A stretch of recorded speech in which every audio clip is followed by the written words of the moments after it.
People assume care homes don't let residents go hungry. But hunger isn't always loud. Sometimes, it hides behind a locked door.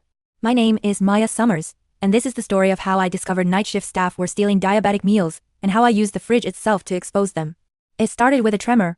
A tiny shake in my father's hands as he tried to grip his water glass. "Dad, did your sugar drop again last night?" I asked. He nodded weakly. "They said there was no food, none left." "No food?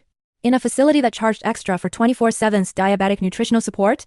My father had always needed a bedtime snack, pudding, fruit cup, protein drink, something to keep him stable through the night. I marched to the nurse desk.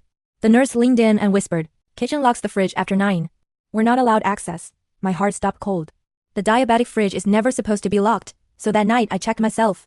The nutrition hallway was almost silent, almost, because as I turned the corner, I heard a faint metallic clack, the sound of a padlock hitting metal. There it was, a plate-sized steel padlock on the medical and diabetic nutrition-only fridge, not a facility lock, a cheap personal one. I opened the trash bin nearby.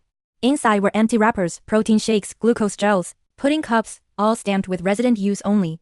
Someone wasn't restricting access. They were stealing, and my father and dozens of others were paying the price. My jaw tightened.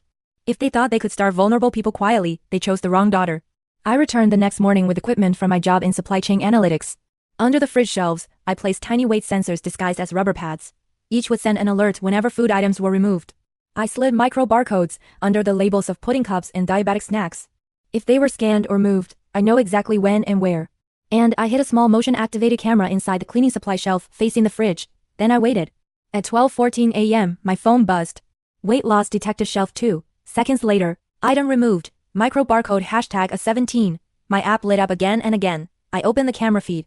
There they were, Chef Brody and the night cook Lena. Brody unlocked the padlock. Lena shoved diabetic snacks into a tote bag like she was grocery shopping. My blood boiled so hot I could barely breathe.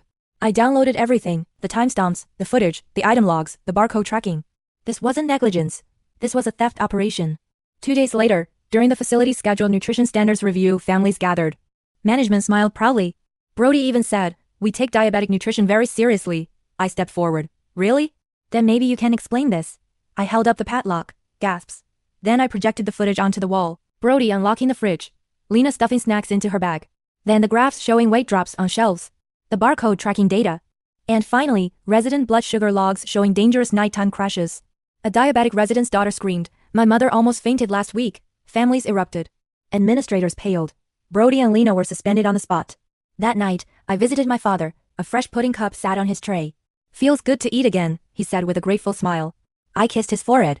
Because when you steal food from the vulnerable, someone will eventually feed you the truth.